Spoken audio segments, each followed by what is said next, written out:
Kasi dati sa Duterte Street, doon siya nagbibigay ng mga statement, kumusta na siya, ano na nangyari sa kanya, di ba? Pero ngayon, parang wala kaming natatanggap. What happened, Attorney? Well, natuloy po ang bisita ni Ma'am Hanelet noong Miyerkules ng isang linggo. Pero hindi po natuloy ang kanyang bisita noong araw ng Biyernes, Lunes, Martes, at sa tingin ko hindi rin matutuloy ang bisita ngayong araw ng Miyerkules. Wala pa pong dahilan na ibinibigay kung bakit hindi natuloy ang kanyang pagbisita, bagamat naaabala po si Ma'am Hanelet Avancenia bilang isang nurse dahil isang linggo na nga po na walang bisita si Tatay Digong. Pag sinabi niyo pong nababahala, nag-aalala si Ms. Hanelet, bakit po kaya para kay Pangulong Duterte na hindi niya nakikita ng ilang araw na? Tama po, kasi ito lang yung pinakamatagal na panahon na mula nang nadetena si Tatay Digong na walang pamilya na nakakabisita kay Tatay Digong. Ang inaasahan ng lahat ng pamilya ay humingi sila ng 4 na araw kada linggo para mabisita si Tatay Digong dahil nais nilang malaman ang kalagayan ni Tatay Digong, at ganun din ang sambayan ng Pilipino, kaya naman nag-uulat sila matapos ang kanilang pagbisita. So ito na po yung pinakamatagal na panahon na wala tayong balita sa kalagayan ni Tatay Digong. Opo. So ano po yung planong gawin? Ano pong planong gawin ni Ms. Hanelet o ng pamilya na bakit po nagkaganon na hindi siya pwedeng makabisita? Nakikipag-ugnayan na po sila sa kanilang abogado at inaasahan natin na magkakaroon ng kasagutan ng hukuman sa lalong mabilis na panahon, dahil ang importante nga po sa pamilyang Pilipino at sa sambayan ng Pilipino malaman ang kalagayan ni Tatay Digong dahil siya ay 80 anyos na. Nung po malaman ni Ms. Hanelet na ganyan ang pangyayari, ano po ang naging reaction ni Ms. Hanelet?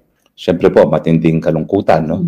At inaasahan talaga niya na makakabisita siya matapos yung Miyerkules. Huwebes walang dalaw, so excited siya at extremely frustrated ang malaman niya na pagpunta niya dun sa detention facility na hindi siya makakadalaw. So, anong ginawa niya nung malaman? Nakipag-usap ba sa inyo para sabihin na bakit anong nangyari? Anong ginawa ni Ms. Hanelet? Sa totoo lang po, nawala siya ng mahigit 24 oras. At usap-usapan nga ng mga Pilipino kung dapat na ba kami magawid kasi mahigit 24 oras, walang kahit anong komunikasyon na tinatanggap si Ms. Hanelet Avancenia. No?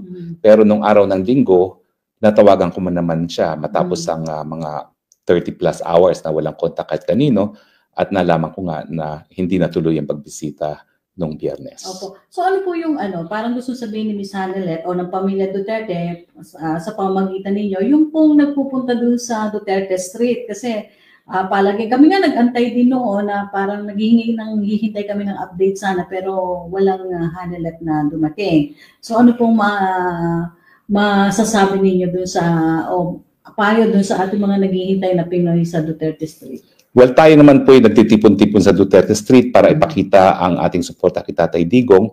So ipagpatuloy po natin ang ating suporta at ang sasabihin ko lang, antayin po natin kung anong naging dahilan ng kanselasyon ng mga bisita, at inaasahan ko naman po na kung hindi makakabisita si Ma'am Hanelet ay may ibang kapamilya na darating sa lalong mabilis na panahon para mabisita si Tatay Digong. So kapag may dumating na pong kapalit ulit, si Ms. Hanelet babalik sa Pilipinas o magstay siya muna dito, ayusin na para makabalik siya muli yung maayos yung visitation niya? Well, sa ngayon po, ang alam ko, nakipag-ugnayan sila sa kanilang abogado para nga matuloy ang pagbibisita.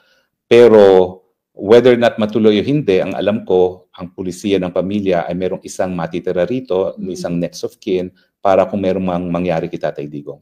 So may bisita o wala, meron pong kamag-anak dito na mananatili sa dahig hanggang mapalitan si Ma'am Hanelet, hindi po siya aalis. Okay, salamat po, folks. Maraming salamat din po.